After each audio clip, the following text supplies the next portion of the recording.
대선이 이제 3주 앞으로 다가왔지만 여전히 하루하루의 지지율 변동폭이 큰 것으로 나타나고 있습니다. 특히 20대 유권자의 절반 이상이 현재 지지 후보를 바꿀 수 있다고 응답했습니다. 20대 표심을 분석합니다. 대선 후보들이 복지 공약을 연이어 내놓고 있지만 재원 마련에 대한 구체적인 계획은 없는 것으로 나타났습니다. 선거 뒤에 부실해지는 선심성 공약 아니냐는 지적입니다. 어제 북한을 압박하며 혈맹을 강조했던 마이크 펜스 미국 부통령이 오늘은 한미 FTA를 바꿔야 한다며 우리 정부를 압박했습니다. 이런 가운데 정부는 연일 한미 동맹만 강조할 뿐 아무런 대응책을 내놓지 못하고 있습니다. 세월호 미수습자 9명을 찾기 위한 선체 내부 수색 작업이 참사 발생 1098일 만인 오늘 시작됐습니다. 오늘 새롭게 공개된 처참한 객실 등 내부 사진을 보면 수색 작업이 상당히 까다로울 것이란 전망입니다. 지난 10년 동안 직장인의 연봉 인상률보다 월급에서 빠져나가는 세금 인상률이 3배 이상 높았던 것으로 조사됐습니다. 해당 기간 물가가 많이 오른 점을 감안하면 직장인들 실제 세금 부담은 훨씬 더 크다는 분석입니다. 뉴스룸 2부에서 각 당 대선 후보 선대위원장 인터뷰를 진행 중입니다. 오늘은 손학규 국민의당 상임선대위원장이 출연합니다. 에너지를 쓰던 자동차가 수소로 에너지를 만드는 시대로 현대자동차. 시청자 여러분, JTBC 뉴스룸을 시작하겠습니다. 대선이 이제 3주 남았습니다. 이번 대선은 여러모로 이전 대선과는 다른 모습입니다. 우선 영남대 호남의 지역 구도나 이념 대결이 이전 선거보다는 덜한 것으로 나타나고 있습니다. 또한 여론조사 때마다 유권자들의 이동폭이 상당히 크게 나타나고 있습니다. 최순실 국정농단 사태로 이루어진 대선이다 보니까 투표에는 꼭 참여할 의지가 있는데 누구를 찍을지는 확실히 정하지 못하고 있다는 사람들이 아직 많다는 분석입니다. 특히 세대별로는 20대 또 지역별로는 부산, 경남의 유권자들에게서 이런 현상이 두드러집니다. 매일같이 이동하는 표심의 배경은 무엇인가, 또 그들이 원하는 것은 무엇인가 분석해 보겠습니다. 먼저 가장 이동폭이 큰 20대 표심을 이희정 기자가 살펴봤습니다. 20대 유권자 가운데 이번 대선에 반드시 투표하겠다는 사람은 84.2%였습니다. 지난 18대 대선 때보다 훨씬 많았습니다. 이처럼 투표 의지는 높은데 정작 누굴 찍을지는 정하지 못하고 있습니다. 지난주 갤럽 조사에서 20대 10명 중 절반 이상이 지지 후보를 바꿀 수 있다고 응답했습니다. 또 다른 여론조사에서도 비슷하게 나타났습니다. 지금 생각해 놓은 후보가 있지만 나오는 공약들 있잖아요. 다 살펴보면서 이제 또 다른 후보가 마음에 들면 그 후보를. 20대의 관심은 다양합니다. 얄팍한 주머니 사정을 이해해주는 후보를 선호한다고 말합니다. 미래에 우리나라에 어떤 도움이 더 많이 될까? 통신비? 그런 것도 되게 많이 와닿았고 연금도 올라간다고. 최순실 국정농단 사태 심판에 대한 언급도 많았습니다. 검찰이나 아니면은 그런 언론 개혁 같은 개인의 잘못 때문이라기보다는 구조적인 문제에 더 집중이 되는 것 같아서 그런 거를 해결할 수 있게. 이들은 후보의 자질과 실천 의지를 점검할 수 있는 TV 토론을 주목하겠다고 말했습니다. 하지만 공약 자체를 불신하는 젊은이들도 상당수였습니다. 당선만 되고자 하는 그 선거에 대해서는 아직은 잘 모르겠어요. 그 사람들이 좀 더 보여줘야 될 게 많지 않을까라고 생각이 들어요, 지금. 20대는 전체 유권자의 16%인 676만 4,300여 명으로 이 가운데 390만 명은 오늘도 누구를 찍을지 고민하고 있습니다. JTBC 이희정입니다. 세대로 볼 때 이렇게 20대가 마음을 정하지 못하고 있다면 지역별로 보면 부산, 경남에서 이런 현상이 뚜렷합니다. 계속해서 송지혜 기자입니다. 혹시 마음에 두고 있는 후보가 있나요? 문재인 후보 저는 생각하고 있습니다. 3주 동안 보고 바뀔 수 있을 것 같아. 대선 주자분들이 정책을 내주시면 그거에 따라서. 지금은 국민들 안철수를 생각하고 있는데 공약을 현 시점에 맞게 발표하는 사람을 따라가겠습니다. 조금 더 지켜보고 결정하겠습니다. 지난주 갤럽의 여론조사 결과 이곳 부산과 울산, 경남의 유권자들 10명 중 4명은 상황에 따라 지지하는 후보를 바꿀 수 있다고 답했습니다. 전국 평균보다 5%포인트가 높습니다. 이 부동층도 13%로 전국에서 가장 높았습니다. 이 지역은 전통적으로 보수 성향 후보가 강세를 보였습니다. 그러나 지난해 총선부터 상황이 달라졌습니다. 지난해 총선에서 부산, 울산, 경남에는 문재인 후보 대변인인 김경수 의원을 비롯한 민주당 후보가 8명이 당선되면서 교두보를 확보했습니다. 정치적으로 보수, 진보의 구분이 사실상 사라진 상황입니다. 문재인, 안철수 두 후보 모두 이 지역 출신이라는 점도 작용하고 있습니다. 때문에 부산 경남에서도 지역 정서나 이념 대결보다는 남은 기간 후보와 정책 검증으로 표심이 가려질 가능성이 크다는 지적입니다. JTBC 송지혜입니다. 자, 이처럼 이번 대선의 표심은 역대 어느 선거 때보다도 분석이나 전망이 쉽지가 않은 상황입니다. 결국 앞으로 남은 선거운동 기간이 그만큼 중요하다는 얘기인데 오늘 문재인 후보는 어제 안철수 후보가 다녀간 지역을 또 안철수 후보는 어제 문재인 후보가 방문한 곳을 찾았습니다. 그러니까 이를테면 서로 발자국 지우기 유세였다고나 할까요? 박사라 기자입니다. 제주 4.3 평화공원에서 오늘 선거운동을 시작한 문재인 후보는 오후에는 호남을 찾았습니다. 전주를 들러 광주 충장로에서 유세를 펼쳤습니다. 호남의 아픔을 함께하면서 살아온 사람 진짜 누구입니까?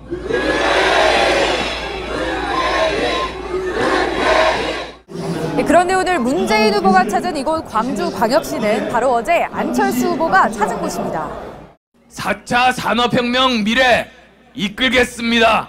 그것이 김대중 정신이고 호남 정신 아니겠습니까? 동의하십니까, 여러분? 오늘 안철수 후보는 대전을 들러 대구를 찾았습니다. 어제 문재인 후보도 대전과 대구를 갔습니다.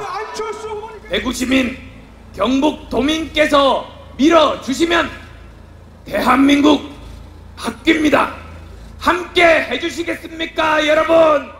대구에서 1등으로 당선되고 싶은데 대구 시민들 해주시겠습니까?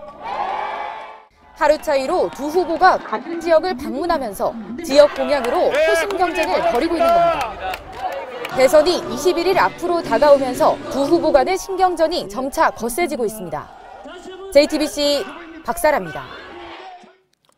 두 후보의 앞서거니 뒤서거니는 공약에서도 마찬가지입니다. 오늘 문재인 후보와 안철수 후보는 동시에 노인 복지 공약을 발표했습니다. 그런데 들여다보면 두 후보의 공약이 비슷한 데다가 재탕 삼탕인 공약도 상당수였습니다. 유한울 기자입니다. 어르신 복지 책임지고 제3기 민주정부에서 해결해 드리겠다. 대한민국을 위해 헌신해 오신 어르신들을 위해서 국가가 당연히 해야 하는 일입니다.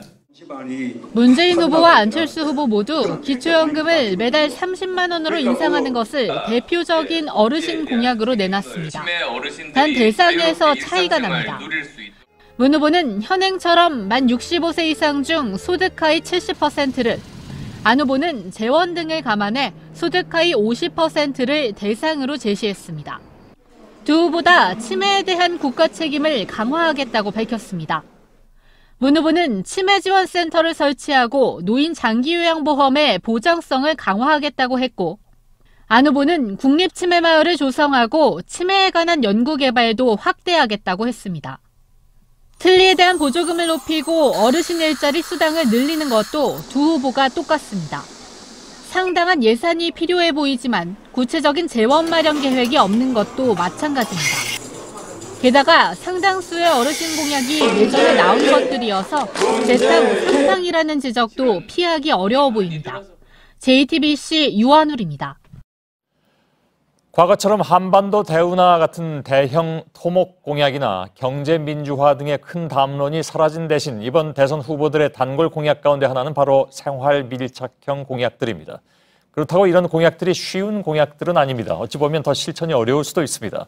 가계의 통신비를 줄여주고 또 대중교통을 혁신해서 출퇴근 시간을 덜어주겠다는 공약들이 대표적인데 어느 정도 현실성이 있는지 짚어봤습니다. 박영호 기자입니다. 주요 대선 후보들의 생활 밀착형 공약 중 대표적인 것은 바로 가계 통신비를 줄여주겠다는 겁니다. 대표적으로 공공 와이파이 확대와 통신 기본료 폐지, 제4 이동통신 도입 등입니다. 먼저 기본료 폐지의 경우 스마트폰 도입 이후 기본료와 통화료의 구분이 모호해져 통신업계와 시민단체 간에도 공방이 이어지고 있는 사안입니다. 취약계층을 위한 통신비와 데이터 바우처 지급 역시 이미 각 통신사별로 요금 할인 혜택 등이 진행되고 있습니다. 또 공공 와이파이의 경우에는 보안 문제 때문에 제4 이동통신 도입은 이미 알뜰폰 시장이 자리 잡고 있기 때문에 현실성이 떨어진다는 지적입니다. 교통 공약 발표는 아직까진 문재인 더불어민주당 후보만 발표했습니다. 출퇴근 시간 수도권 광역 급행열차를 대폭 늘리고 광역 알뜰 교통카드를 도입하겠다고 밝혔습니다. 전문가들은 광역 급행열차의 경우 이미 국토부에서도 여러 차례 검토했지만 실행되지 못한 계획이라고 꼬집습니다. 대부분 선로가 지하에 있어 급행열차가 지나갈 때 대기할 수 있는 공간이 부족한 데다 건설비 부담과 긴 공사기간 때문에 포기했다는 겁니다. 이 밖에 중소기업에 힘을 실어주겠다며 중소기업부를 신설하거나 승격한다는 공약을 여러 후보가 내놨지만 구체적인 논의와 실행 계획은 이번에도 발표되지 않았습니다. JTBC 박영호입니다. 대선 후보들이 10대 공약을 모두 공개했습니다. 앞서 리포트에서 잠깐 전해드린 것처럼 특히 이런 생활 밀착형 또 복지 공약에는 유권자들이 어느 때보다도 관심이 많을 수밖에 없죠. 복지 관련 공약은 바로 표로 이어질 수 있는데 문제는 믿을만 하냐 하는 것입니다. 정치부의 김혜미 기자와 함께 점검해 보겠습니다.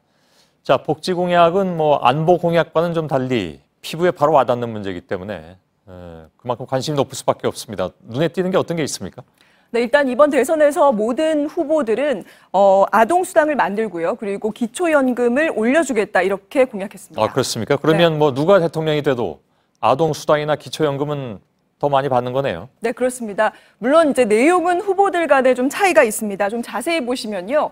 아동수당의 경우에는 월 10만 원 정도를 문재인 후보는 0세에서 5세까지 전부에게, 그리고 안철수 후보와 심상정 후보는 0에서 11세에게, 그리고 홍준표 후보와 유승민 후보는 초중고 일부 계층에게 주겠다 이렇게 공약을 했습니다. 예. 그리고 또 기초연금을 이어서 보시면요. 문재인 후보, 홍준표 후보, 심상정 후보가 월 30만 원을 주겠다. 안철수 후보, 유승민 후보는 소득별로 나눠서 20에서 30만 원을 지급하겠다고 약속을 했습니다. 이게 다 현금이죠? 네, 그렇습니다. 예. 그 현금을 이렇게 준다면 당연히 관심이 갈 수밖에 없는 거고. 그렇습니다.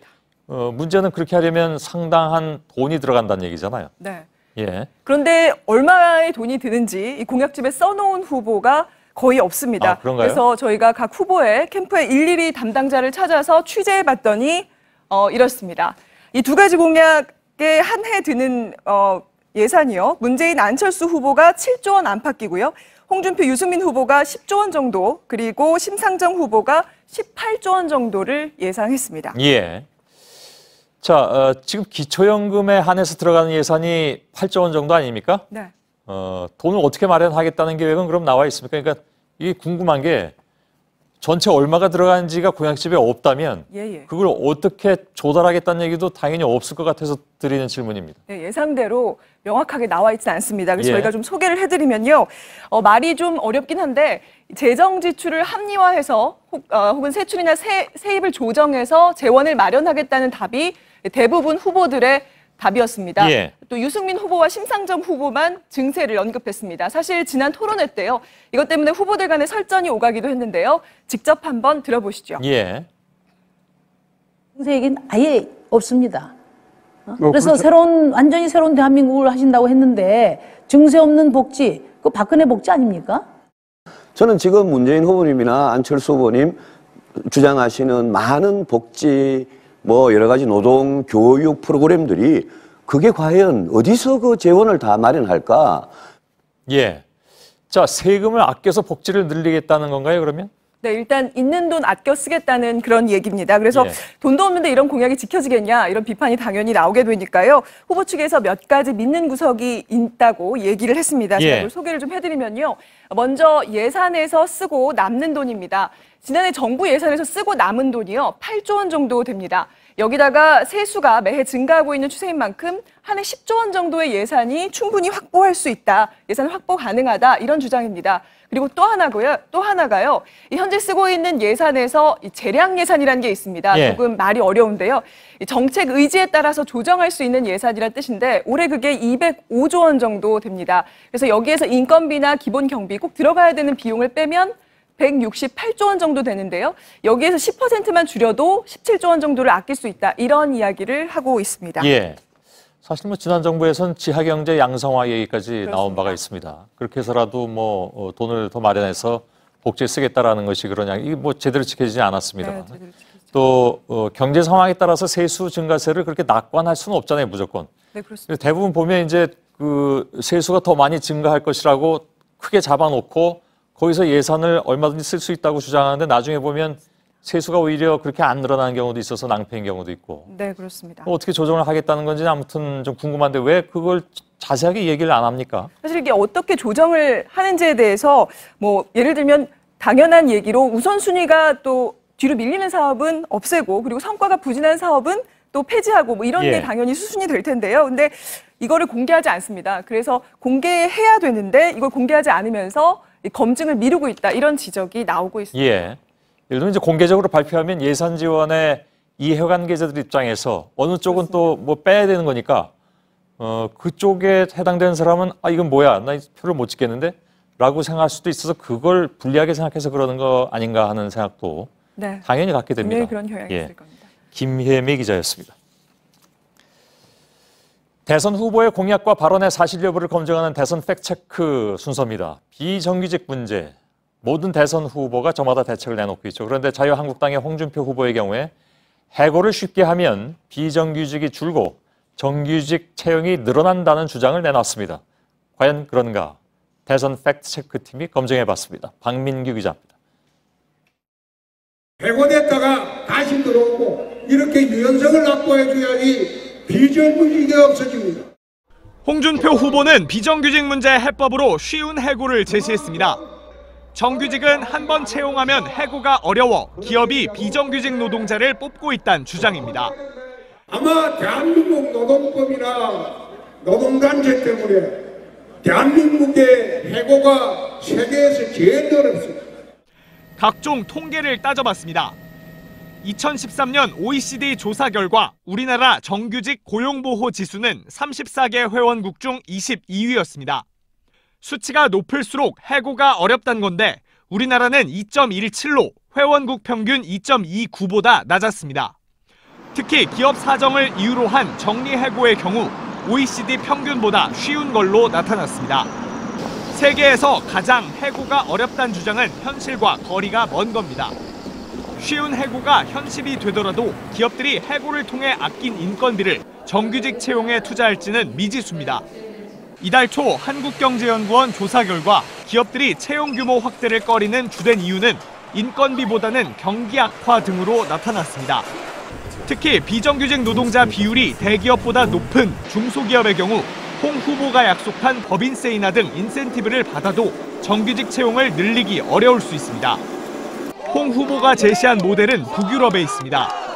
덴마크와 스웨덴 등인데 이들 국가는 해고가 자유로운 대신 실업급여 지급과 재취업 자리 알선 등의 제도가 우리와 비교할 수 없는 수준입니다. JTBC 박민규입니다. JTBC는 카카오톡 플러스 친구 JTBC 대선 자문단을 통해서 대선과 관련한 팩트체크와 가짜뉴스와 관련한 취재 내용을 실시간으로 공개하고 있습니다. 대선 주자들의 발언이나 공약과 관련해서 언제든 검증을 요청하거나 제보하실 수 있습니다. 자, 국민의당은 오늘도 문재인 후보의 아들 준용 씨의 취업 특혜에 대한 의혹 제기를 이어갔습니다. 국민의당은 필적 감정을 했다면서 준용 씨 측이 당시 응시 원서를 조작했다고 주장했습니다. 민주당은 신뢰성이 떨어진다면서 대응하지 않겠다고 밝혔습니다. 이윤석 기자입니다. 민주당 문재인 후보의 아들 준용 씨가 지난 2006년 한국고용정보원에 제출한 응시 원서입니다. 날짜가 2006년 12월 4일로 적혀 있습니다. 하지만 정치권에선 조작서를 제기했습니다. 4자로 돼 있는데 11자를 지금 옆에서 가피를 해가지고 4자로 만든 흔적이 나옵니다. 당시 6일까지인 접수 기한을 넘겨 서류를 제출하고선 나중에 기한 안에 제출한 것처럼 날짜를 조작했다는 주장입니다. 문재인 후보 측은 해당 서류를 못 믿겠다고 반박한 바 있습니다. 응시원서라고 하는 것이 출처가 불분명해요. 저희들이 듣기로는 수년 전부터 인터넷상에서 떠돌던 사진이라고. 국민의당은 해당 서류가 문준용 씨의 응시원서 진본임을 확인했다고 주장했습니다.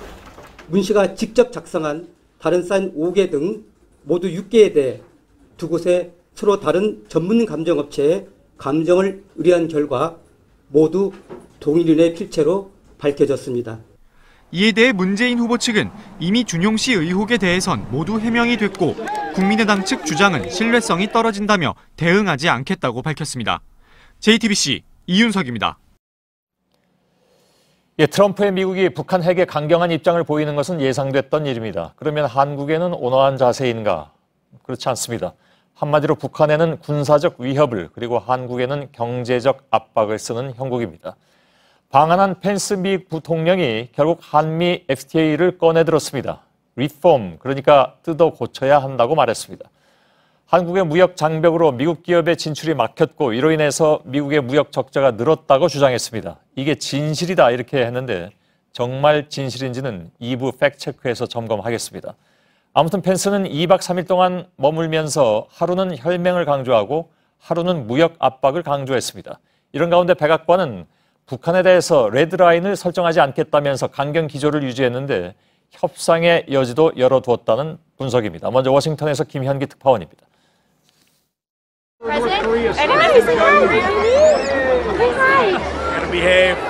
부활절 행사에 참석한 트럼프의 짧지만 단호한 경고입니다. 이어 백악관 대변인은 트럼프 대통령이 대북 레드라인을 따로 설정하지 않을 것이라고 밝혔습니다. 철저히 미국의 패를 숨기면서 북한이 일정한 선을 넘어섰다고 판단되면 그때 전격적으로 행동에 나서겠다는 의미입니다. 응징부터 대화까지 모든 가능성을 열어둠으로써 북한이 무모한 도발을 하지 못하도록 심리적 압박을 가한다는 전략입니다. 미국 스스로도 선택지를 넓혀두려는 의도로도 읽힙니다. 레드라인 설정 자체가 한반도의 긴장을 고조시킨다는 판단도 깔려 있습니다. 이런 가운데 하와이 주의회는 북한의 미사일에 대비해 방공호 재정비 등을 골자로 하는 비상대책 결의안을 채택했습니다. 이날 30분 동안의 백악관 기자회견 중 질문의 70%가 북한 문제에 쏠릴 정도로 미국 내에서도 한반도 위기를 둘러싼 긴장이 고조되고 있습니다. 워싱턴에서 JTBC 김현기입니다. 말씀드린 대로 펜스 부통령은 통상 문제에선 한국을 압박해 들어왔습니다. 한미 FTA가 문제가 있다면서 손보겠다는 뜻을 분명히 했는데 이미 양국 간에 맺은 협정을 일방적으로 손보겠다는 것 자체가 일방적인데다가 펜스가 주장하는 무역 적자 부분도 매우 자기중심적이란 지적입니다. 조민근 기자입니다. 마이크 펜스 미국 부통령이 한미 자유무역협정을 손보겠다고 밝혔습니다. 오늘 오전 주한 미국 상공회의소가 개최한 행사에서입니다. We're reviewing all of our trade agreements across the world to ensure that they benefit our economy as much as they benefit our trading partners. And we will work with you toward that end as we reform KORUS in the days ahead. 트럼프 행정부 출범 이후 미국 측 고위 인사가 한미 FTA 문제를 구체적으로 언급한 건 이번이 처음입니다. 이른바 개선이 무엇을 의미하는지도 명확히 밝혔습니다. 바로 미국의 무역 적자 축소입니다. Most concerning is the fact that the United States trade deficit with South Korea has more than doubled since KORUS came into effect. That's the hard truth of it.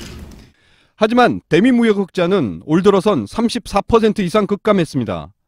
우리 정부가 나서 미국산 가스를 대규모로 수입하면서입니다. 펜스 부통령의 언급은 이런 성의 표시만으론 부족하니 수입을 더 늘리라는 의미로 해석됩니다. 다만 정부는 전면 재협상이란 표현이 나온 건 아닌 만큼 판 자체를 흔들려는 의도는 아니라고 보고 있습니다. 그보다는 법률, 의료 등 서비스 시장 개방을 확대하라는 요구가 거세질 것이란 예상입니다. 미국 측 요구는 상무부가 무역적자 종합보고서를 제출하는 오늘 6월쯤 구체화할 전망입니다. JTBC 조민근입니다. 자, 이렇게 미국 대통령과 또 부통령의 말 한마디 한마디에 한반도 주변 정세 그리고 우리 경제 환경도 크게 출렁이고 있는 형국입니다. 그런데 문제는 이런 중요한 시기에 우리 정부의 모습이 보이지 않는다는 것입니다. 원론적인 한미동맹만 강조되고 있습니다. 안태훈 기자입니다. 황교안 대통령 권한대행과 마이크 펜스 미국 부통령이 공동 기자회견을 가진 뒤 언론들은 일제히 펜스 부통령의 발언을 앞세웠습니다. 우리 정부의 입장은 거의 다루지 않았습니다. 실제 기자회견에서도 우리 정부는 원론적으로 한미 동맹 강화만을 강조했습니다. 60년을 넘는 한미 동맹의 깊은 연륜과 공고함을 상징적으로 보여주는 것이라고 하겠습니다. 외교 전문가들은 최근에 한반도를 둘러싼 정세 변화에 우리 정부의 대비가 크게 부족했다고 지적합니다. 북한 김일성의 105회 생일이나 강경한 미국 트럼프 행정부의 등장 등을 감안하면 최근의 위기는 예견된 일이라는 것입니다. 특히 미국이 선제 타격을 언급할 때 처음에 우리 정부에 대한 언급이 없었다며 이는 미국의 대북 정책 과정에 우리 정부의 입장이 반영되지 않고 있다는 것이라고 분석했습니다. 더욱이 펜스 부통령이 한미 FTA 개선을 요구한 것에 대한 대응도 지난해 미국 대선부터 트럼프 대통령이 한미 FTA 재협상을 주장해온 것을 감안하면 전혀 대비가 안 돼 있다는 지적이 나오고 있습니다. JTBC 안토니우입니다. 예, 오늘 세월호 내부를 찍은 12장의 사진이 새로 공개됐습니다. 너무 훼손돼 있어서 수색 작업이 쉽지 않을 것 같습니다. 참사 발생 1098일 만인 오늘 마침내 미수습자 9명을 찾기 위한 작업이 시작됐는데 그 과정이 지난할 것 같습니다. 이상엽 기자입니다. 객실 천장이 모두 뜯겨져 나갔고 철제 구조물이 날카롭게 뻗어 있습니다. 로비와 식당, 화장실도 애초 모습을 찾기 어렵습니다. 추가로 공개된 사진 속 세월호 내부 모습은 참사 전 모습과 다른 곳이라고 해도 될 만큼 처참하게 변했습니다. 벽은 무너져 내려 발 디딜 곳 하나 없고 바닥에 쌓인 물체들은 언제든 흉기로 변할 수 있습니다. 하지만 이런 악조건 속에서도 일단 선체 외부에 구멍을 추가로 뚫어 진입을 계속할 계획입니다. 4층 객실의 경우 4군데 구멍을 뚫어 진입로를 확보할 예정입니다. 그 첫 단추로 선수 좌연 쪽부터 진입이 시작됐습니다. 선미 쪽에선 기존의 선체에 뚫린 부분으로 진입합니다. 바닥에 쌓인 자재와 진흙을 점검한 뒤 벽과 천장에 사다리를 설치합니다. 작업자들이 오르내리면서 수색하기 위해서입니다. 3층 객실 역시 좌현에 구멍을 뚫어 진입하고 천장인 우현을 통해서도 작업자가 진입할 예정입니다. 9개 수색조 70명이 투입되는데 먼저 소규모로 진입한 뒤 인원과 범위를 조금씩 늘려나갈 방침입니다. 내부 상황이 완전히 확인된 것이 아닌데다 장애물을 제거하면서 통로를 확보해야 하기 때문입니다. 샌드위치 판넬, 그다음에 목재 등 간이형 그런 시설들은 밑으로 많이 이렇게 탈락이 돼서 밑에 이렇게 쌓여 있다 그렇게 보시면 되겠습니다. 바닥면에 쌓인 진흙에 미수습자 흔적이 있을 가능성이 크기 때문에 흙을 조심스럽게 걷어내면서 수색해야 합니다. 미수습자 추정 유골이 발견되면 즉시 작업을 중단하고 신원 확인 작업을 진행합니다. JTBC 이상엽입니다. 자, 오늘부터 이렇게 본격적인 수색이 시작됐지만 보신 것처럼 세월호 내부 곳곳이 무너지고 위험한 상태입니다. 그래도 오늘 여러 가지 유류품은 나왔습니다. 그래서 좀 희망을 갖게 됐다고나 할까요? 목포신항에서 계속 취재 중인 기자를 연결하겠습니다. 이가혁 기자, 애초 수색 방식에 대한 논의가 이루어졌을 때 객실 부분만 따로 절단한다는 이야기도 나왔었는데 오늘 객실 절단은 그러니까 안 하겠다 이렇게 못 박은 거죠? 그렇습니다. 지금 제 뒤로 보면 세월호 거치가 당초 계획과 달리 가로가 아닌 세로로 거치가 됐습니다. 육상 이동 과정에서 상당한 변형이 감지됐기 때문인데요. 그런데 이런 상황에서 말씀하신 객실부만 따로 절단해서 크레인으로 바로 세우는 이 방식을 적용한다면 더 큰 변형이 우려될 수밖에 없습니다. 그래서 해수부가 오늘 이 방식은 적용하지 않기로 공개적으로 밝혔습니다. 예.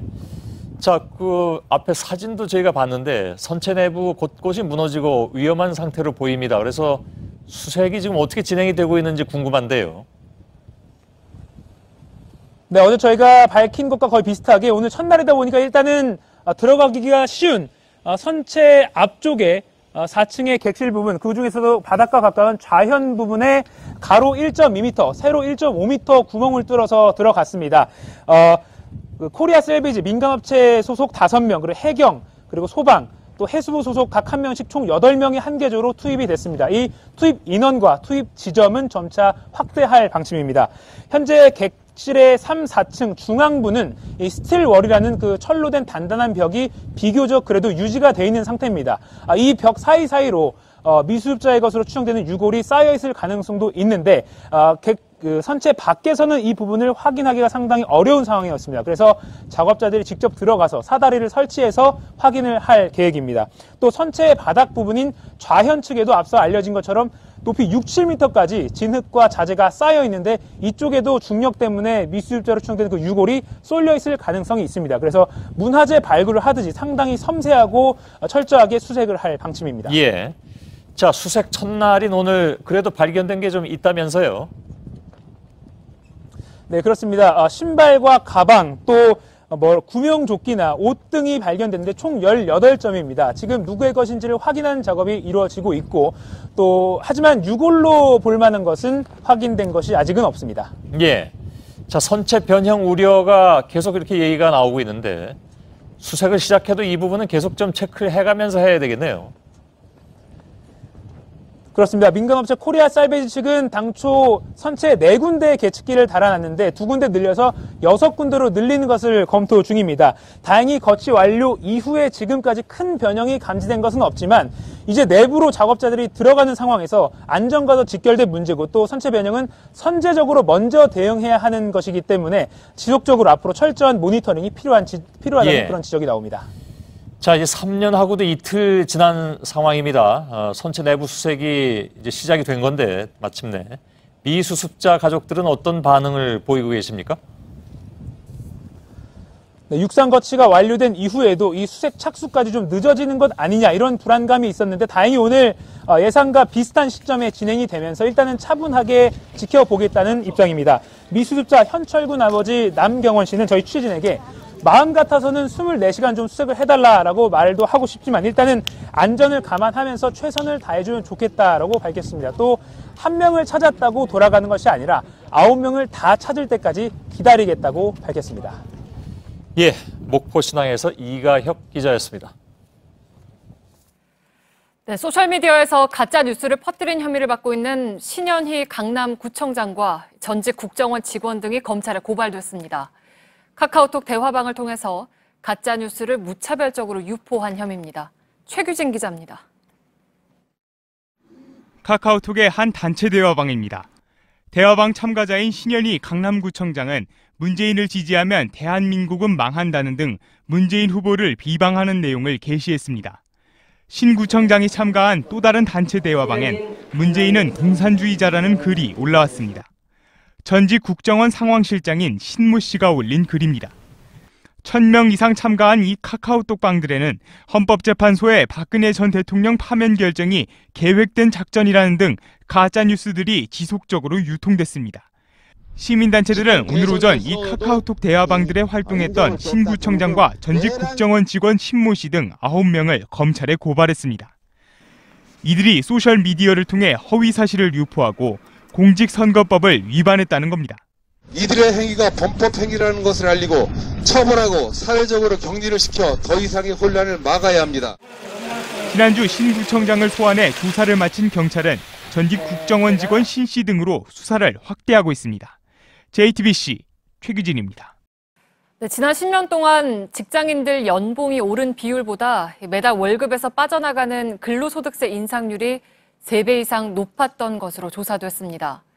월급쟁이만 봉이라는 직장인들 얘기가 통계로 확인이 된 거죠. 그동안 물가가 많이 오른 걸 감안하면 실제 월급 봉투는 훨씬 얇아졌다는 분석입니다. 이태경 기자입니다. 경제시민단체인 한국납세자연맹은 10년간 근로자 평균 연봉이 21% 늘어난 데 그친 반면 근로소득세는 3배 이상인 75%가 올랐다고 밝혔습니다. 이로 인해 연봉에서 세금이 차지하는 비중인 실효세율은 이 기간 2%포인트 가까이 올랐습니다.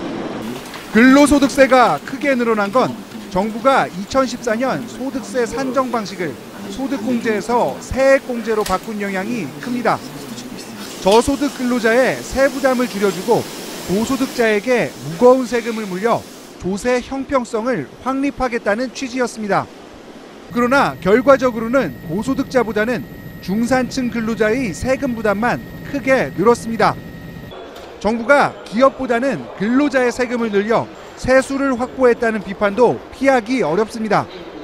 실제로 지난 10년간 개인소득세의 연평균 증가율은 9.5%로 법인세 증가율보다 2배 이상 높았습니다. 여기에 그동안 물가가 연봉보다 더 많이 올라 실질소득이 마이너스라는 점을 감안하면 실제 근로자가 느끼는 세금 부담은 훨씬 큽니다. 전문가들은 물가 인상분을 뺀 실질소득에 소득세를 매기는 방안을 적극 검토할 필요가 있다고 지적합니다. 미국, 영국, 프랑스 등은 이런 상황을 감안해 실질소득에 소득세를 부과하고 있습니다. JTBC 이태경입니다. 법정 관리 직전까지 내몰린 대우조선해양을 위기에서 구하는 데엔 국민연금의 지원 방침이 결정적이었습니다. 그러나 국민연금이 정부와 여론의 눈치를 보면서 특정 사기업의 채무 재조정에 개입한 것에 대한 비판 여론은 어느 때보다 큽니다. 송우영 기자입니다. 국민연금은 대우조선해양 회사채를 2014년과 2015년 집중적으로 사들였습니다. 플랜트 부실로 대우조선해양의 신용등급이 떨어지던 시기였기에 정부의 직간접적 압박 때문 아니냐는 분석도 있습니다. 지난해 터진 최순실 국정개입 사태는 국민연금이 국민들로부터 신뢰를 잃게 된 결정적인 계기가 됐습니다. 정권의 압력에 국민 손실을 떠안고 삼성물산과 제일모직 합병에 찬성했다는 의혹입니다. 자기가 직접 내서 노후에 받을 수 있는 돈인데 그 돈이 그 사람들이 뭔데 그 돈을 자기네 맘대로 사용을 하는지, 노후에 됐을 때 그 국민연금이 제가 직접 받을 수 있을지는. 국민연금은 이번 대우조선해양 채무조정안 수용이 가입자들의 손실을 최소화하기 위해 불가피하다는 입장입니다. 하지만 결국 정부 주도의 추가 지원에도 대우조선의 앞날이 계획대로 밟지 못하면 손실은 가입자인 국민들이 떠안게 됩니다. 고갈론도 나오고 있는 국민연금이 투명성과 효율성을 확보하도록 제도 개선이 시급한 이유입니다. 기금 운영본부를 보건복지부 산하에서 완전히 독립시키는 방안도 다시 논의가 필요한 상황입니다. 특히 최근 대선 주자들이 언급하는 국민연금 연계를 통한 보육이나 임대주택 정책 공약 역시 섣불리 도입될 경우 독립성을 훼손하거나 기금 운용에 부정적인 영향을 미칠 수도 있습니다. JTBC 송우영입니다. 용산 미군기지의 오염 실태를 조사한 기록을 둘러싼 정보 공개 소송에서 지난주 대법원이 기록을 공개하라고 확정 판결을 했습니다. 그런데 환경부가 어제 달랑 한 장짜리 요약 보고서를 공개했습니다. 게다가 그 내용도 의문투성입니다. 홍지유 기자입니다. 최근 환경부가 공개한 용산 미군기지 오염 실태 조사 보고서입니다. 국내외 기준을 준수해 조사했다는 문구 한 줄 외에는 시료를 채취한 위치도 오염 원인에 대한 분석도 없습니다. 당초 18곳의 조사 대상 지하수 관정 중 4곳이 누락된 이유도 설명돼 있지 않습니다. 녹색연합과 민변은 환경부와 미군이 2015년 5월 기지 내 오염 실태를 조사하고도 결과를 공개하지 않자 소송을 냈습니다. 2년에 걸친 법정 투쟁 끝에 지난주 대법원에서 최종 승소 판결을 받았지만 환경부는 이런 부실한 자료를 보내온 겁니다. 이렇게 답이 오리라고 생각을 못했던 거죠. 대법원 판결에 따른 척하면서 실질적으로는 유명무실하게 이렇게. 이 보고서만 봐도 녹사평역 인근 기지 내부에서 1급 발암물질인 벤젠이 기준치의 162배 검출됐습니다. 하지만 같은 해 서울시가 기지 밖 비슷한 지점에서 조사했을 땐 기준치의 647배가 검출돼 차이가 상당합니다. 때문에 구체적인 지하수 채취 위치와 방법을 적은 조사 기록 원본을 공개하지 않는 이상 믿을 수 없다는 비판이 나옵니다. 환경부는 아직 종합보고서 작성이 마무리되지 않았고 군사기지 보안 때문에 지하수 채취 장소도 구체적으로 명시할 수 없었다고 밝혔습니다. 시민단체는 환경부 장관을 직무유기로 고발하는 방안을 검토 중입니다. JTBC 홍지유입니다. 진위 논란에 휩싸였던 미인도가 27년 만에 전시장에 나왔습니다. 내일부터 일반 시민들이 자유롭게 그림을 볼 수가 있는데요. 검찰은 진짜라고 밝혔지만 고 천경자 화백의 유족들은 여전히 가짜라며 반발하고 있습니다. 권근영 기자입니다. 미인도가 마침내 세상에 나왔습니다. 국립현대미술관은 전시의 마지막 부분을 미인도와 이를 둘러싼 논란을 정리한 자료전으로 꾸몄습니다. A4 용지 정도 크기의 미인도는 강화 유리로 덮여 있고 화가의 이름은 따로 표시하지 않았습니다. 그때까지 있었던 그 미인도를 둘러싼 논란을 보여준다는 데 목표가 있습니다. 미인도는 1980년 김재규 전 중앙정보부장의 집에서 압수된 국가재산으로 국립현대미술관에 들어왔습니다. 당시 그림의 감정가는 30만 원이었습니다. 1990년 미술관의 전국 순회전에 포함돼 사진을 확대한 복제품 형태로 전시됐고 이 사실을 뒤늦게 알게 된 천경자 화백이 가짜라고 주장하면서 파문이 커졌습니다. 지난해 천화백의 유족들은 국립현대미술관장 등을 명예훼손 혐의로 고소했지만 검찰은 천화백 그림이 맞다는 결론을 내렸습니다. 하지만 유족 측은 이번 전시에 대해 죽은 사람에 대한 명예훼손과 저작권법 위반으로 미술관 관계자들을 고소하겠다고 반발했습니다. JTBC 권근영입니다.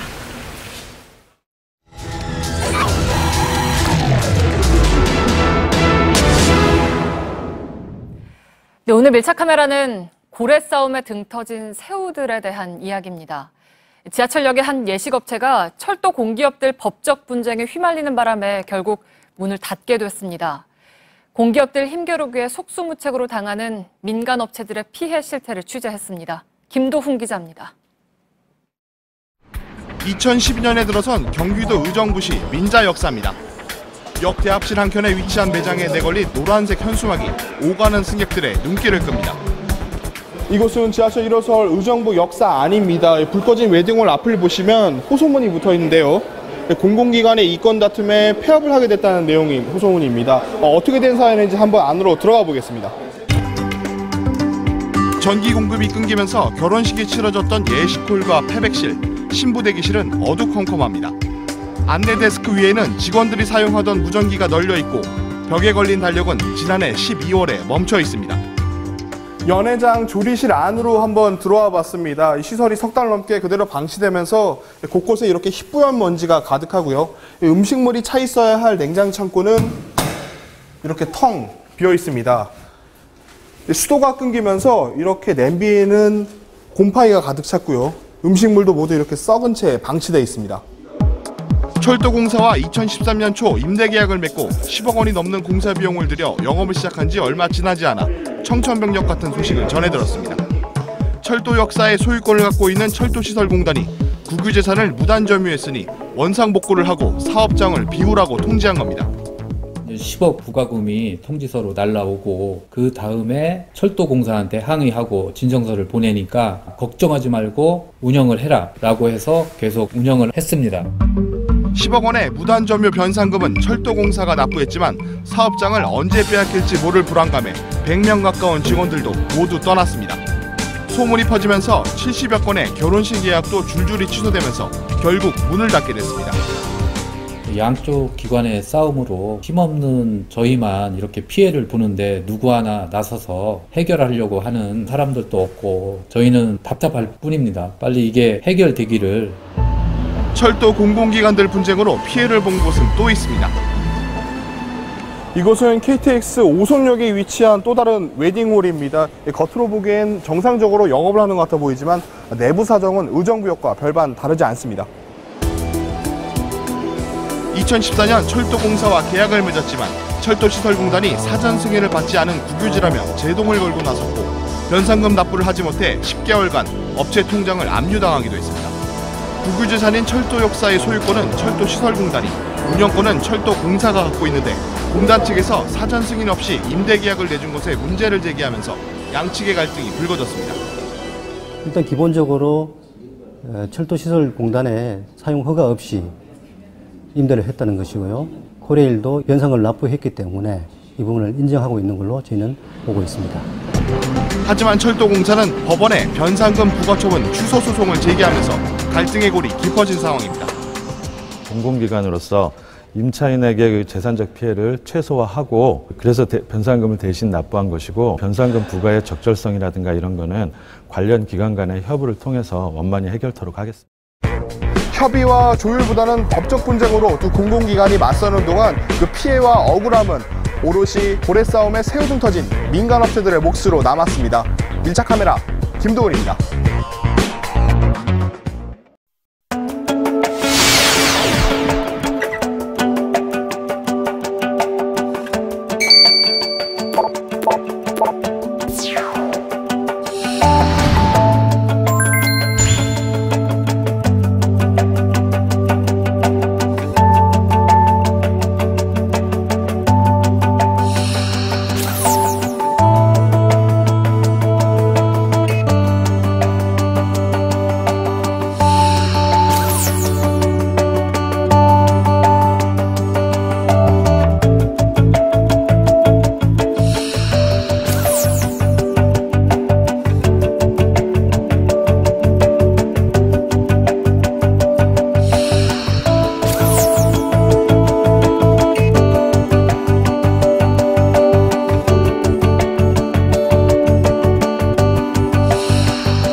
뉴스룸의 앵커 브리핑을 시작하겠습니다.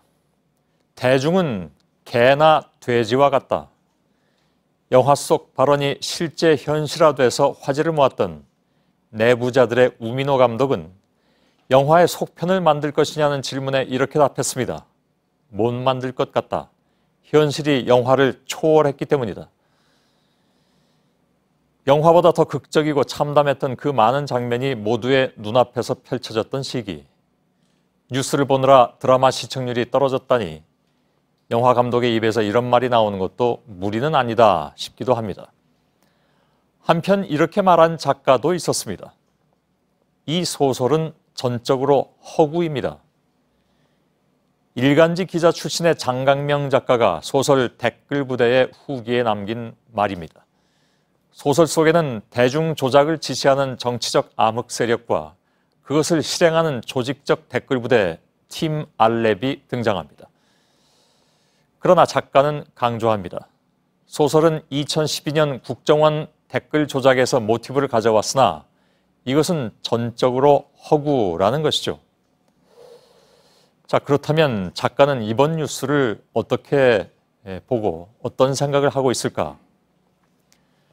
국정원은 물론이고 청와대까지 개입했다는 의혹을 받고 있는 현실의 댓글 부대, 이른바 알파팀의 존재입니다. 게시글 한 건에 25,000원, 국정원을 학교라 불렀고 게시글 조회수를 늘리는 프로그램까지 제공받았다는 전직 팀원의 증언은 이어졌습니다. 끊임없이 대중을 조작하고자 하는 사람들은 단지 소설 속에만 등장하는 것이 아니었습니다. 그래서 장강명의 작품에서 소개된 요세프 괴벨스가 했다던 그 말은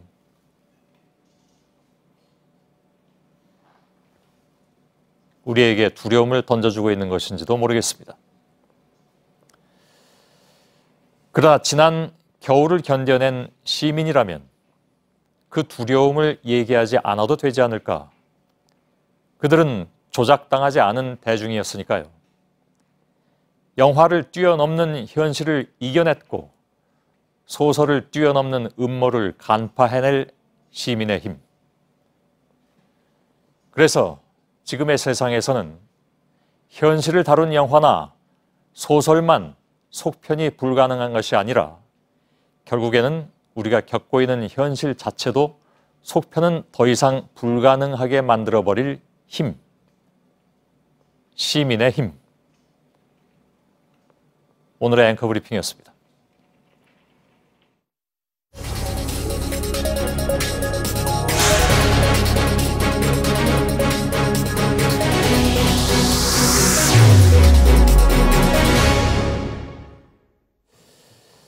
예, 각 당의 선대위원장을 만나는 시간입니다. 어제 박영선 민주당 선대위원장을 만났고요. 오늘은 국민의당 차례입니다.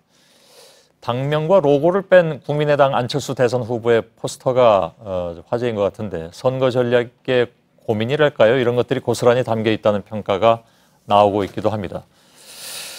자, 당내 경선에서는 뭐 패배했지만 안철수 후보 지원에 나선 손학규 상임선대위원장이 제 옆에 나와 계십니다. 오랜만에 뵙습니다. 예, 안녕하십니까. 아주 오랜만인 것 같습니다. 글쎄요. 어디 좀 진작 좀 불러주시죠. 아니요, 지방에 내려가 계셨기 때문에. 아니, 그 뒤에라도. 그 뒤에라도요. 예. 아무튼 오늘이 적기인 것 같긴 합니다. 예. 조금 더 일찍 불러주셨으면 좋았습니다. 예, 알겠습니다. 그 지난번에 박지원 대표가 나오셨기 때문에. 아니, 그 전에. 예. 그 전에 이렇게 일찍 나오셨으면 무슨 얘기? 경선 때. 그렇죠. 예. 이제야 알아들었습니다. 예. 그런데 경선 때 너무 표를 못 얻으셔가지고요. 그 손석희 앵커가 불러주지 않으셔서. 20%도 안 줄 수가 있느냐라고 말씀하셨던데 많이 서운하셨습니까? 그 당원들한테? 뭐 당원은 아니라 이제 그 완전 국민 경선제니까. 예. 제가 부족해서 그랬던 거죠. 예. 저 당원들과 국민들과 소통이 부족했고. 예. 근데 따져 보면은 국민들이 새로운 것을 원한다. 제가 제 업적을 얘기하고 예. 또 경륜을 얘기하고 했습니다만 국민들은 세상 바꿔야 된다. 이게 나라냐? 새로운 것을 원하는구나. 새로운 예. 사람, 새로운 시대를 원한다. 이런 생각을 했습니다. 예. 그 말씀 듣고 이런 질문 드리면 좀 서운하실지 모르겠는데요. 그러면 새로운 것으로 대체돼야 된다라는 판단을 하셨는데 대체되신 분이 선대위원장을 하시면 그건 또 어떻게 저희가 해석을 할까요? 선대위원장은 돕는 사람이고 예. 새로운 사람 안철수를 만들겠다는 거죠. 예. 가능성이 많이 있다고 보십니까? 그러면요. 제가 어제 부산에 다녀왔고 예. 오늘 대구에 다녀왔는데 대구 자갈치시장 또 구포시장 예. 또 그 동래시장 오늘 남문시장 대구의 남문시장 이런 데 다녀왔는데 이 국민들이 선거가 오늘 어제가 첫째 오늘이 둘째 날인데 아주 뜨거웠어요. 공식 선거 전. 그렇죠. 예. 뭐 안철수 그러면서 막 박수도 치고 손학규 잘 왔다. 예. 뭐 이렇게도 얘기를 하고 그랬습니다. 예. 알겠습니다. 그럼 모든 당 후보들이 그렇게 얘기는 하십니다. 뭐 근데 제가 느낀 거니까. 예. 알겠습니다. 모든 뭐 다른 당 얘기는 하실 거 없고. 예, 예. 다만 이런 얘기는 지난번에 뭐 그 여론조사 결과가 뭐 여론조사 자체를 신뢰하지 않거나 그러진 않으시죠? 그 신뢰 안 하는 여론조사에 대해서 뭐 일정한 신뢰가 있고 일정한 불신이 있겠죠. 예. 아니 트럼프 대통령 같은 사람 여론조사 직전, 예. 그 대통령 선거 직전까지 힐러리 클린턴이 된다고 거의 모든 언론에서 여론조사를 기초로 얘기를 했죠. 뭐 팩트체크해서 저희가 알려드리긴 했는데요. 비하인드 뉴스에서 알려드렸던가요? 트럼프가 이긴 여론조사 결과도 있었긴 했는데 한 70-80%가 예. 이제 트럼프가 지는 걸로 나왔죠. 그렇긴 했죠. 뭐 브렉시트도 뭐 그렇게 안 되는 걸로 나왔죠. 대표적으로 뒤집어진 것이기도 하고. 지난번 대통령 선거 때도 예. 실제로 문재인 후보가 이기는 걸로 마지막 여론조사에 나왔었죠. 그때 제 그랬던가요? 기억으로 예. 서울신문인가 어디에서 45.3 대 44.3. 뭐 좀 확인을 좀 해보겠습니다. 그 확실히 있습니다. 뭐 대부분의 여론조사는 그 당시 박근혜 후보가 이기는 걸로 나오긴 아닙니다. 했어요. 꼭 그렇지 않았습니다. 그건 좀 확인을 좀 해보겠습니다. 예. 아니 뭐 그게 지금 그렇게 아주 중요한 건 아닌데. 아니 지금 여론조사가 예. 안철수 후보가 뭐 좀 지는 것으로 나온다. 뭐 이제 이런 얘기들이 있어서 예. 그게 실제 민심하고 다르다 이런 예. 얘기 말씀을 드리려고. 아니요, 제가 드린 질문 사실 그건 아니었습니다. 이 질문 좀 예단하신 것 같은데요. 네. 아니 그렇다는 얘기죠. 예, 비슷하게 나온 경우도 있고 뭐 지면서 나온 경우도 있고 한때는 또 그 일부이긴 했지만 이긴 조사도 있었습니다. 그런데 다만 여론조사에 대해서 물으시니까. 그러니까 아직 질문을 안 드렸습니다. 여론조사를 하는 그 분석가들이 안철수 후보의 지지층이 조금 덜 단단한 편이다라고 얘기하는 경우가 있어서 그거를 현장에서 어떻게 그건 맞을 겁니다. 그거는 안철수 후보가 지금 경선 시작한 게 3월 25일인데 그때만 해도 한 10% 안팎이었어요. 나 최근에 35% 이렇게 올라가지 않았어요. 불과 한 그러니까 요 최근 이 전에 불과 한 열흘 동안에 10%에서 30%대로 확 뛰었습니다. 예, 예. 그럼 뭐 어느 정도 굳히기 같은 그런 조정기가 필요하겠죠. 예. 근데 그러다가 또 조금 다시 또 벌어졌다가 뭐 다시 좁혀졌다 요즘 좀 그런데 아무튼 아주 뒤집는 결과는 요즘은 또 안 나오긴 하더군요. 일단 알겠습니다. 하긴 뭐 그 선거는 뚜껑을 다 열어봐야 되는 것이기 때문에 저희들의 경험상으로도 그렇고 그래서 함부로 뭐 이렇게 예단해서 쉽게 얘기할 수 있는 상황은 아닌 것 같긴 합니다. TV 토론에서 좀 부진했다라는 평가도 하는 것 같습니다. TV 토론은 뭐 좀 안철수 후보가 좀 경색도 있었다. 그런데 저는 뭐 저도 전부 다 보진 못하고 좀 봤습니다만 그게 꼭 어떤 영향을 줄지는 모르겠습니다. 예를 들어 문재인 후보가 그때 바로 반응을 하는데 그게 과연 좋은 반응이었는지 안철수 후보는 뭐 그 양반이 워낙 그렇기도 하지만 원칙에 따라서 뭐 자기 준비된 것을 얘기를 하고 그래서 대통령을 한다고 하는 것이 그냥 즉흥적으로 하는 것은 아니니까 꼭 뭐 그것이 꼭 나쁜 것이냐 뭐 그런 생각은 있었습니다. 그러면 앞으로 토론이 또 이어질 텐데요. 물론 이제 JTBC에서도 25일에 토론을 합니다. 토론 전략이라는 것도 나름 캠프에서 이렇게 정하지 않습니까? 거긴 선대위원장도 물론 관여하실 테고. 저는 뭐 그런 데까지는 관여하지 않고요. 근데 뭐 여러 가지 생각하겠죠. 이제 좀 더 유연하게 해라. 좀 더 자연스럽게 했으면 좋겠다. 뭐 이런 얘기들이 당연히 나오겠죠. 그래서 제가 아까 그렇게 말씀하시길래 그것이 하나의 토론 전략인가? 뭐 그거는 저는 뭐 제가 그런 데까지 관여하지는 않는데 제가 본 것으로는 사람들이 좀 경직돼 있다 이런 이야기를 하는 것 같아서 제가 생각을 해봤더니 좀 경직돼 있긴 한데 안철수 대표가 워낙 일종의 퍼스널리티가 일종의 원칙주의자 같은 사람이라서 그것이 뭐 따지고 보면은 대통령을 하는데 꼭 뭐 말 잘하고 즉각적으로 반대하고 그냥 반격하고 말도 안 되는 거 갖고서는 아니라고 하고 뭐 이런 거는 아니지 않느냐 그런 생각이 나는 거죠. 알겠습니다. 뭐 하여간 25일 저희들이 토론할 때 좀 지켜보도록 하겠습니다. 다만 지난번 여론조사가 조금 다시 출렁거렸을 때 다시 말해서 조금 지지율이 더 빠졌을 때 토론에 영향이 있지 않느냐라는 분석들이 뭐 그 여론조사 분석가들 사이에서 많이 나왔기에 그래서 드린 질문이었습니다. 다른 질문으로 좀 넘어가겠습니다. 사드 배치에 대한 후보의 입장 변경은 선거 전략상 타당했다고 보십니까? 저는 제가 경선 과정에서 사드 배치 갖고서는 안 후보를 되게 먼저 비판을 하고 그랬죠. 입장 변경이 아니냐. 뭐 안보 문제에 대해서 이랬다 저랬다 하면 안 된다. 뭐 그런 얘기도 하고 그랬습니다. 후보가 이렇게 입장 바꾸면 당은 따라가야 되는 것이냐라는 말씀도 하셨더군요. 그래서 이제 바로 그건데 경선 때 내가 당장 이겨야 되겠는데 그리고 내 입장을 세워야 되겠는데 나는 사드에 대해서 유보적인 입장을 취하고 있었는데 당신 처음에 찬성하지 않았느냐? 지금 처음에 반대하지 않았느냐? 지금 찬성하는 거 아니냐? 그런데 실상 따지고 보면은 저는 그때 아주 일방적으로 이렇게 압박을 했었던 것이고 처음에 안철수 후보가 반대를 하고 또 당론으로 채택을 하는 것은 사드에 대한 기본적인 사드가 과연 군사적인 효용성이 있느냐 하는 문제도 있었지만 절차상의 문제가 컸죠. 근데 실제로 저도 막상 사드가 한국의 뭐 미군 수송기에 의해서 이송이 되고 배치가 되고 그랬을 때 야 저걸 어떡하냐 속으로는 좀 그랬습니다. 이게 저기 왔는데 저걸 다시 다시 돌려보낼 수 있느냐 이런 문제가 현실적으로 있잖아요. 그것을 사실은 현실적인 감각을 갖고 안철수 대표가 자 이런 상황에서 국가 간의 합의를 어떻게 다음 대통령이 함부로 되물릴 수 있느냐라고 얘기한 것으로 받아들입니다. 그러면 그거는 손학규 위원장도 같은 생각이십니까 이제? 지금 앞으로 대통령이 돼서 모든 것이 지금 끝난 건 아닙니다.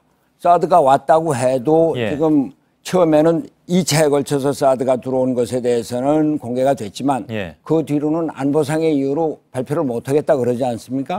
어디까지 왔는지 어디까지 배치가 됐는지 모르는 것이고 대통령은 알게 되겠죠. 이제 불과 20일 후면은 우리나라 대통령으로 누가 되든 될 텐데 그러면은 자 어디까지 왔느냐 이것을 그럼 어떻게 할 것인가 미국과 다시 이제 검토를 하고 중국과도 얘기를 하고 북한과 북한의 핵무기 그 철수 핵무기를 그 비핵화에 대해서 논의를 하고 이런 과정을 거치게 되겠죠. 그러나 지금 무조건 안 된다. 이것은 대통령이 할 얘기는 아니다. 이런 말씀이죠. 위원장께서도 거기서 동의를 한다 이런 말씀으로 이해를 하겠습니다. 물론 지금 우리가 국민의당이 그 안철수 대통령 후보를 만들었습니다. 가장 중요한 건 대통령 후보, 대통령 될 사람의 입장이고 당에서는 그것을 어떻게 뒷받침해 주느냐 하는 통합의 문제이기 때문에 저는 제 생각이 조금 달라도 그런 면에서는 이 국가가 취해야 될 국가의 이익과 관련해서 대통령의 입장을 지지하는 것이 도리다 이렇게 생각한다는 거죠. 근데 당론으로 왜 그러면 당에서 뒷받침을 안 하십니까? 뭐 지금 논의가 되고 있죠. 제가 듣기로는 대선 끝날 때까지는 당론 바꾸지 않는다고 들었는데요. 근데 그거야 당론이라는 게 이 뭐 당에서 이 당론이 어떠냐 대통령 후보가 어떠냐 그게 무슨 의미가 있습니까? 대통령 후보가 이 사드가 지금 이렇게 들어왔는데 어떻게 대통령이 그걸 바로 철수를 시키느냐라고 하는데 그걸 어떤 당의 당원들이 그거 갖고선 문제 삼을 수 있겠습니까? 그런 상태로 넘어가면서 새로운 대통령이 취임을 하면은 객관적인 상황을 파악하고 거기에 대응하는 그런 정책을 취해야 되겠죠. 알겠습니다. 잘 알겠는데요. 당론으로 정할 땐 당론으로 정하는 이유가 다 있었을 테고요. 그건 지난번에 뭐 박지원 대표에게도 말씀을 드렸으니까 제가 다시 말씀은 안 드리겠습니다만은 당론으로 정할 때는 그만한 이유가 있었을 것이고 바꾸는 데는 또 그만한 이유가 있어야만 또 바꾸는 것이 당론이라는 게 결국 의원총회에서 이 사람들이 더 많은 쪽이 막 찬성하느냐 반대하느냐 이런 건데 이게 사드 문제를 단순히 찬성이냐 반대냐 이것만 갖고 흑백으로 나눌 이야기가 아니다 이런 말씀이죠. 그런 면에서 당론의 변경이라는 것이 뭐 그렇게 크게 중요한 것은 아니다 이런 말씀입니다. 혹시 그것을 뭐 상대 당에서 생각하기에는 혹은 이 문제에 대해서 여전히 문제 제기를 할 수 있는 사람의 입장에서는 당론은 그냥 반대로 가고 후보는 찬성으로 하는 것이 글쎄 근데 그 당론이라는 게 뭐냐 이런 얘기예요. 후보가 그건 제가 여쭤봐야 될 문제 아닙니까? 저한테 하실 게 아니라 아니죠. 그래서 후보가. 제가 드리는 말씀은 당론이 그렇게 중요한 것이 아니라면 애초에 당론은 왜 정하는 것이며 또 바꿀 이유가 있을 때도 일부러 놔두는 것은 자칫 뭐 비판적인 입장에서 보는 사람들의 입장에서는 선거 공학적으로 접근하는 것이 아니냐. 지금은 중요한 게 대통령 후보의 입장이고 대통령 후보의 공약 사항입니다. 그게 무슨 당론이라는 게 말씀드렸다시피 의원총회에서 초기에 자, 이 사드가 이런 식으로 배란간에 아무것도 안 한다. 미국하고 협의도 없다. 그랬다가 그 국회에서도 논의가 없고 또 중국하고 뭐 그 이해관계가 걸려 있는 나라하고 아무런 상의도 없이 일방적으로 발표를 한 게 이런 것이 잘못됐다라고 해서 그때 의원총회에서 이거 반대다라고 얘기를 한 것인데 그래서 제가 그냥 그걸 지금 와서 계속한다는 거는 저는 말이죠 지금 이걸 왜 굳이 손앵커가 끝까지 물고 늘어지는지 모르겠어요. 제가 여기 오면서 사실 어떤 사람들한테서 거기 못 털어나가느냐. 손앵커 뉴스룸은 안 까, 뭐 이런 얘기를 하더라고요. 그러면서 거기 굳이 나갈 거 있느냐. 그래서 무슨 소리냐. 가서 정정당당하게 얘기를 해야지. 근데 지금 하시는 말씀은 당론이라는 것이 의원총회에서 그때 결정된 것이고 중요한 것은 그 후보자의 논리이고 후보자의 입장이다. 그렇게 말씀드렸으면 됐지. 그거를 왜 당론이라는 게 어쩌고 자꾸 이러시느냐 얘기예요. 그거는 그 국민의당이 당론이 불놀이 된 것이 아니라 이런 얘기를 자꾸 강조하시려고 그러는 거 아니에요? 저희 뉴스의 방향성에 대해서 말씀하신 내용에 대해서 제가 손학규 위원장님과 논쟁할 생각은 없습니다. 뭐 잘 아시다시피 그런 얘기를 들었다는 그런 이야기입니다. 얘기는 다른 당에서도 듣고 있으니까요. 그래서 제가 그 문제로 논쟁하지 않겠습니다. 다만 이 문제는 지난번에 박지원 대표께서 나와주셨을 때 당론을 변경한 절차를 밟겠다고 말씀하셨기 때문에 확인차서 질문을 드렸는데 그거는 박지원 대표한테 나중에 다시 물어보시든지 하지 이 귀한 시간을 그거 지금 얼마나 시간 걸리고 있습니까? 저는 제 입장을 분명히 말씀드렸습니다. 당론이라는 건 의원총회에서 그렇게 얘기한 거고 지금은 중요한 게 그 후보자의 입장이고 예. 후보자의 공약이다. 알겠습니다. 네. 더더군다나 예. 이 문제에 대해서 가장 안 후보에게 비판적으로 접근하셨던 분이 바로 손 위원장님이시기 때문에 제가 아까 말씀드렸죠. 제가 경선 과정에서 예. 그것을 강조해서 말씀드렸다는 거죠. 모르겠습니다. 정치인분들의 말씀을 제가 어떻게 해석해야 될지 모르겠는데 경선 과정에서 했던 말과 예. 경선 끝나고 하는 말이 다른 것에 대해서도 아니 명확하게 그럼 제가 선거 예. 그 상임대책위원장을 맡았는데 예. 후보자하고 입장이 좀 다른 게 있다 그러면 일일이 후보자한테 당신 안 된다 이러겠습니까? 후보자 입장을 지원해 주는 예. 게 선거대책위원장의 역할이고 예. 또 당론을 당의 의견들을 같이 합치는 알겠습니다. 것이 그 제가 할 일이다 이런 예. 말씀이죠. 그 말씀까지 제가 들었는데 네. 그에 대한 보충 질문은 제가 당연히 진행자 입장에서 들어야 되는 것인데 예. 뭐 조금 격하게 반응하시는 것 같아서 격한 예. 게 아니고 알겠습니다. 그런 그 제가 듣는 얘기가 여기서 나와서 그랬습니다. 예. 네. 그 뭐 시청자 여러분이자 또한 유권자 여러분께서 판단하시라고 믿고 그 정도로 정리는 네. 하겠습니다. 네. 예.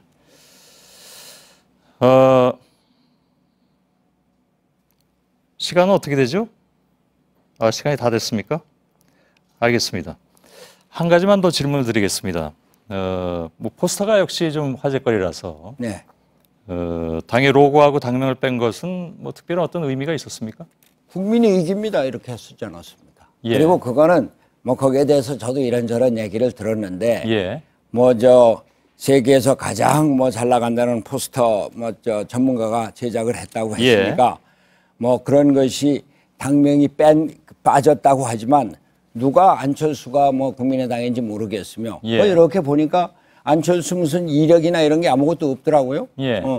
그게 저게 새로운 스타일의 이제 뭐 포스터 모양이구나 그렇게 생각했습니다. 예, 알겠습니다. 이 정도로 좀 마무리하죠. 뭐. 예. 다음에 또 기회가 있으면 뵙도록 하겠습니다. 감사합니다. 예, 고맙습니다. 예. 국민의당 상임 선대위원장이신 손학규 위원장이었습니다.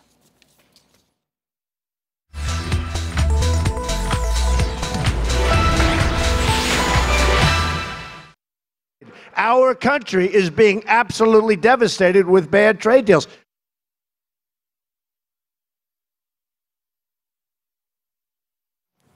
네, 트럼프 대통령은 한미 FTA로 미국이 피해를 입었다는 주장을 해왔습니다. 그리고 오늘 방한 중인 마이크 펜스 미국 부통령이 한미 FTA 이후에 미국 무역 적자가 2배 이상 늘었다면서 이것은 분명한 진실이라고 주장했습니다.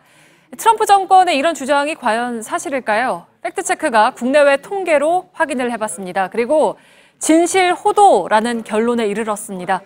오대영 기자, 미국이 네. 손해봤다는 주장인 거죠? 네, 손해를 봤으니까 미국이 유리한 쪽으로 좀 바꿔야 된다라는 취지로 해석이 됩니다. 네. 그리고 대한민국의 대통령이 20일여 뒤면 결정이 네. 되는데 누가 되든지 간에 이 문제를 논의를 해야 되는 상황에 처하게 됐죠. 네, 그러니까 미국 부통령이 분명한 진실이라는 표현까지 썼잖아요. 네. 뭐 그렇게 볼 수 있는 근거가 있습니까? 네, 일단 표면적으로 보면 그 발언 사실에 가깝고 사실입니다. 보시죠. 한국에 대한 미국의 무역 수지는요. 2011년 132억 달러의 적자였습니다. 그런데 2016년에 277억 달러 적자였습니다.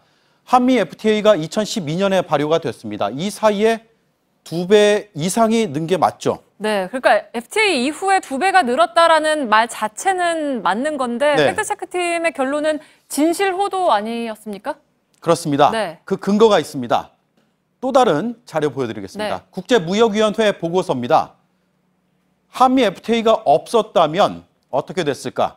있었을 때는 283억 달러 2015년에 무역 수지가 적자였습니다. 그런데 네. 미체결을 가정해서 분석한 결과 440억 달러의 적자, 훨씬 더 크죠. 네. 한미 FTA가 미국에 긍정적인 영향을 줬다는 뜻입니다. 이 기관이 어떤 기관이냐? 무역으로 인한 산업 피해를 평가하는 미국의 독립기관입니다. 사법기관에 준합니다. 공신력이 있습니다. 그러니까 한미 FTA 이후에 적자가 2배가 된 것은 맞지만 한미 FTA 덕분에 그나마 적자 폭이 크게 준 것이라는 것이고 최근에 전직 관료도 유사한 발언을 했습니다. 들어보시죠. In the case of Korea and the U.S., I think the growing trade deficit since KORUS came into effect has more to do with the different levels of economic growth than anything related to the trade agreement.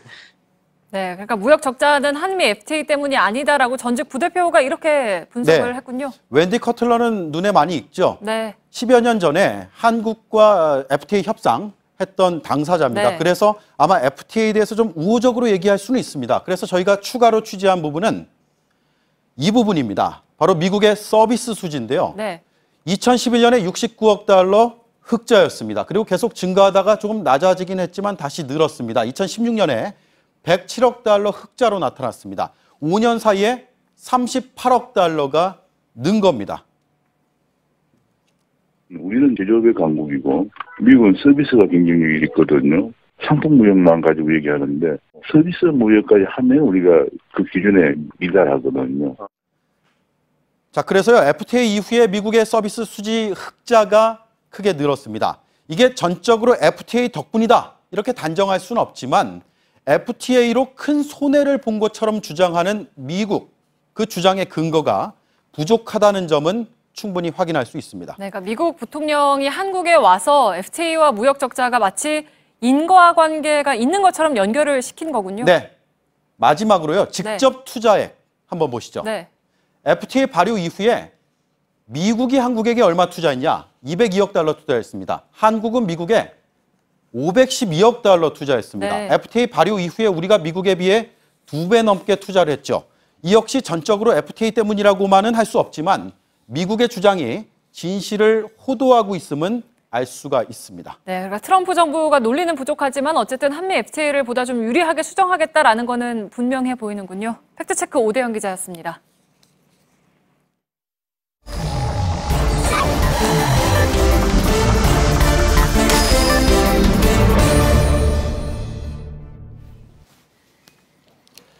예, 비하인드 뉴스를 시작하겠습니다. 이성대 기자가 나와 있습니다. 어서 오세요. 예, 첫 번째 키워드는요? 네, 첫 번째 키워드 보겠습니다. 과거와 싸우는 박지원. 예. 국민의당 박지원 대표가 선거운동이 시작되자마자 민주당의 문재인 후보 공격 선봉에 서 있습니다. 예. 자, 대표적으로 어제부터 올린 그 박지원 대표 페이스북을 보면 문 후보는 적폐다, 저런 식의 어떤 비판글 절반 넘게 차지하고 있습니다. 예. 문재인 안철수 후보는 서로 직접 공격하는 것을 자제하는 그런 모습인 것 같긴 한데 양 캠프에선 날선 공방이 이어지는 그런 상황이군요. 그렇습니다. 민주당에서도 가만히 있지 않고 맞대응을 했는데요. 예. 자, 먼저 보시면 안철수에게 모이는 사람은 민주당에서 실패한 사람이다. 국민은 안철수만 보는 게 아니라 그 주위 세력이 어떻게 국정을 이끌어가는지 평가할 것이다.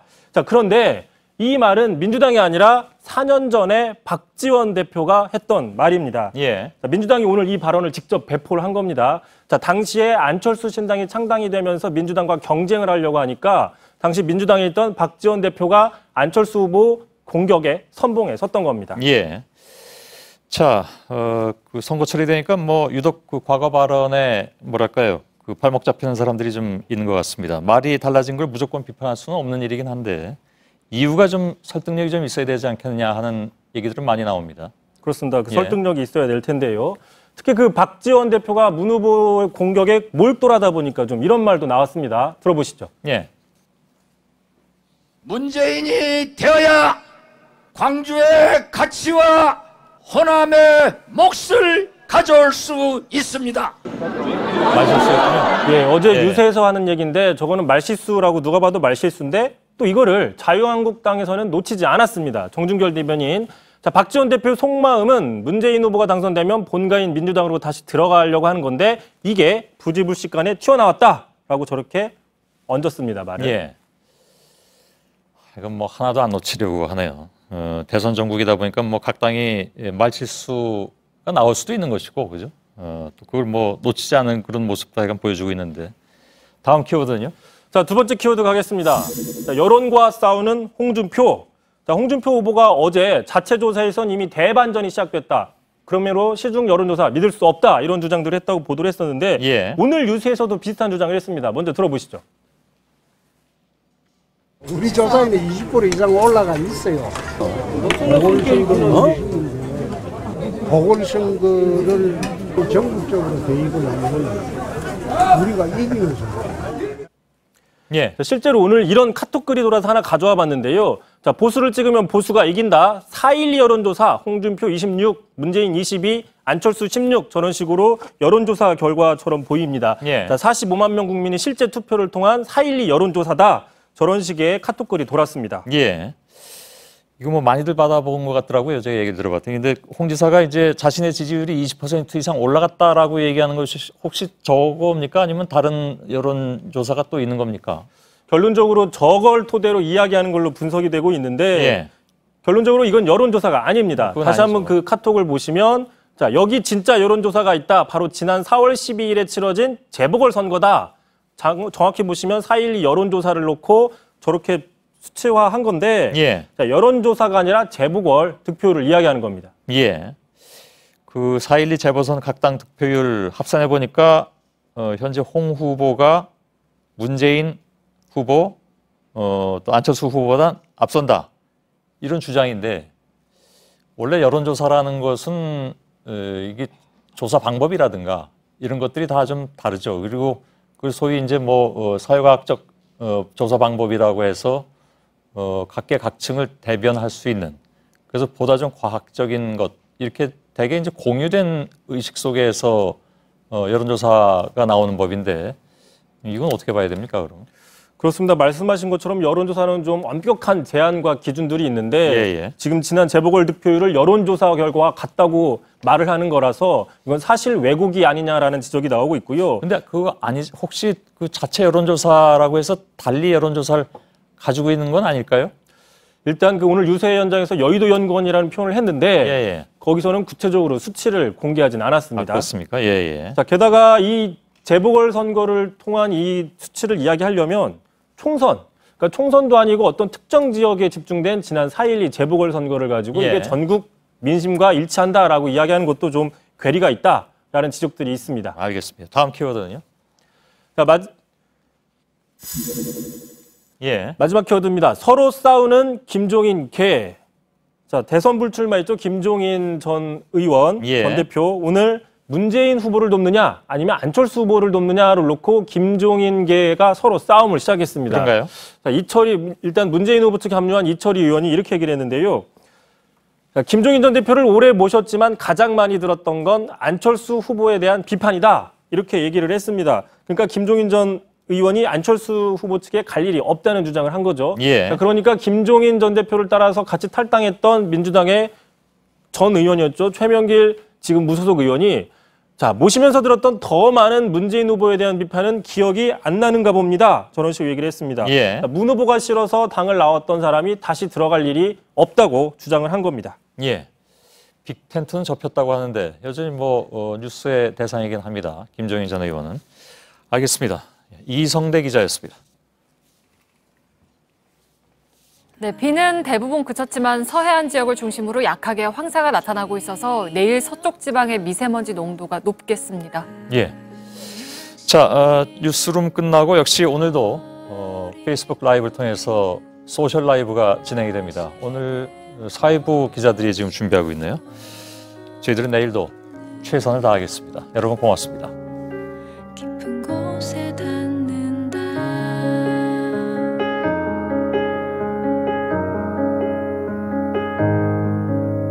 창문에 남은 손자국 모서